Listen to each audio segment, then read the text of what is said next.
For the next 2 minutes, turn and share with someone next to you. When have you seen good come out of a bad situation? Give details.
Now, let your partner share.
Are you ready?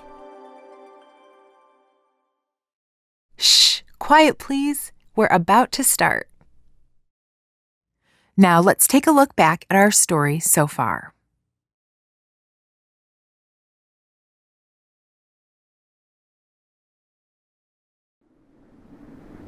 The Bible is a sacred story, echoed to us from the ancients. An epic, revealing the great Creator's pursuit of wholeness for all of creation. May we find ourselves in this amazing story.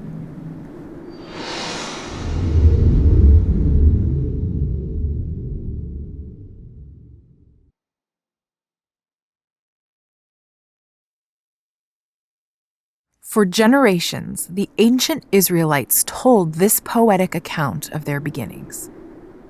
The Creator, a great and mysterious being called God, formed the earth and heavens above. God's Spirit hovered over the surface of the dark waters. As God spoke, order was given to chaos, and creation began to take shape. God pushed back darkness from light, separated sky from water, and surfaced land from the seas. God filled the air, land, and water with every kind of creature. Then, God formed a new creature to reflect God's own image. Humans were entrusted by God to care for all living things. Looking over creation, God thought, "This is very good." Then God rested and set aside a day in each week for humans to rest and enjoy being with God. God tried to protect the humans, but Adam and Eve ignored God's warning. They gave in to temptation, believing they could have God's wisdom right away. Instantly, their eyes were opened.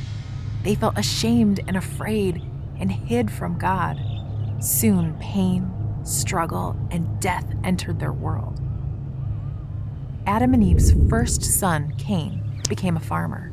Their second son, Abel, became a shepherd. In a jealous rage, Cain attacked and killed his brother Abel, even after God warned him about his anger. So Cain was sent away to wander the earth. Before long, civilizations emerged, but humans couldn't live peacefully with one another. Selfishness turned into hatred, murder, and war. The world was filled with violence and chaos, and God's heart broke.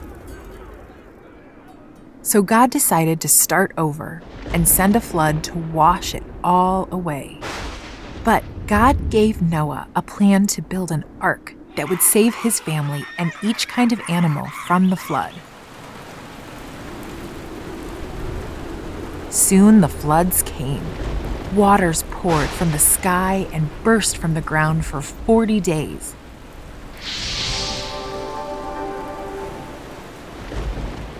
But the ark floated safely on the surface. Eventually, the water receded and life on land began again.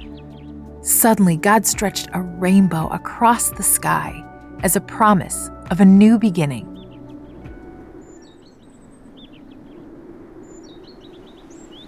God made a special promise called a covenant with Abraham. Look around. As far as you can see, this promised land is for your family. Look up and try to count the stars. That's how many will be in your family. They will be my blessing to the entire world. Abraham and his wife, Sarah, laughed in disbelief. How could this come true? We've never been able to have children, and now we're too old. But they weren't too old for a miracle. After 25 years of waiting, they had a son and named him Isaac, which means laughter. Years later, Isaac married Rebekah, and God gave them twin sons who fought right from the start. Esau, the grisly older son, foolishly traded his rights as firstborn to his cunning twin brother, Jacob, all for a bowl of soup. When the time came for Isaac to pass God's blessing on to Esau, Rebekah helped Jacob to trick his old and blind father into blessing him instead.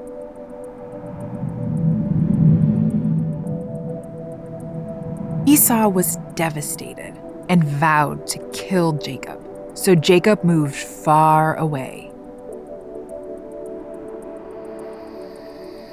Along his journey, a man attacked Jacob and wrestled with him all night. Jacob knew the man was sent from God and demanded a blessing.